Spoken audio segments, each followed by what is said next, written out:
多分私じゃなくていいね。余裕のないゆったりだったし、気づけば喧嘩ばっかりしてさ、ごめんね。ずっと話そうと思ってた。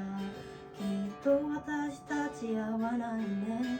二人きりしかいない部屋でさ、あなたばかり話していたね。もしいつかどこかで会えたら、今日のことを笑ってくれるかな。理由もちゃんと話せないけれど、あなたが眠った後に泣くのは嫌。声も顔も不器用な声